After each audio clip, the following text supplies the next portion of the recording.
The universe loves a good joke, but usually the punchline is a funeral. Today, we aren't talking about bad luck. We're talking about poetic justice. 5 people who were betrayed by their own expertise. Welcome to the history of ironic death. Meet Clement Vallandigham, a brilliant legal mind from 1871 who didn't know when to stop arguing. Defending a man accused of murder in a bar fight, Clement's bold theory was that the victim was an idiot who shot himself while drawing his gun. To prove this was physically possible, Clement decided to run a demo for his legal team in his hotel room. He grabbed a pistol he believed was unloaded, mistake number 1, put it in his pocket, mimicked the snagging motion, and shouted, "There, that's how he did it," before pulling the trigger. The bullet tore through his bladder, a death sentence in 1871. But here is the kicker. The jury heard about Clement's death and realized that if the lawyer could shoot himself by accident, the victim probably did too.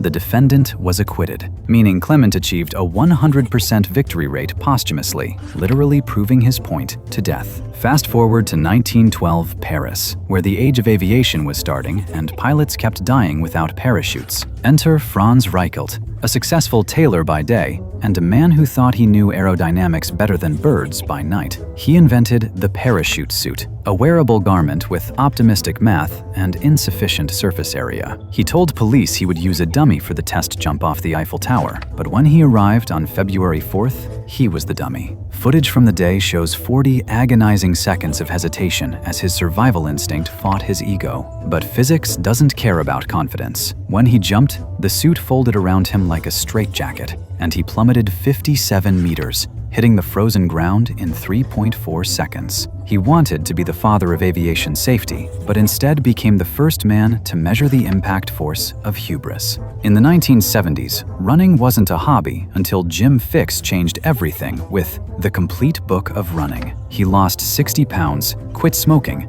and told the world that jogging was the secret to immortality, becoming the messiah of cardio. Jim believed that if you ran enough, heart disease couldn't touch you. So he skipped checkups and ignored chest pains to outrun his DNA. But genetics is a sniper that waits. In July 1984, at age 52, Jim went for a run on a sunny Vermont highway and collapsed on the grass, dying instantly from a massive coronary with arteries that were 95% blocked. The man who taught the world how to run for their life ran right into a heart attack, proving that while exercise helps, you can't jog away from a bad diet. Finally, meet Garry Hoy, a confident senior partner at a top law firm in 1993 Toronto, who had a favorite party trick. He loved to demonstrate the structural integrity of his building's glass by literally throwing his body against the window on the 24th floor. He had done this hundreds of times because the glass was tempered and strong, just as the engineers claimed. During a party for law students, he bounced off once, laughing, but then loosened his tie for a second run and hit the glass harder. Garry forgot one variable. The glass was strong, but the frame holding it was just aluminum and plaster. The glass didn't shatter. It popped out of the wall like a lens from cheap sunglasses, and Garry fell 24 stories to the courtyard. His death was ruled accidental auto-enestration, proving his point that the glass wouldn't break, though unfortunately, he did. What did we learn? Clement proved his case, Garry proved the glass was strong, and Franz proved gravity works. But being right doesn't matter if you're dead. The universe is a dangerous place that loves to punish the overconfident. So respect the variables, don't test the glass, and for the love of God, check the gun. Stay safe.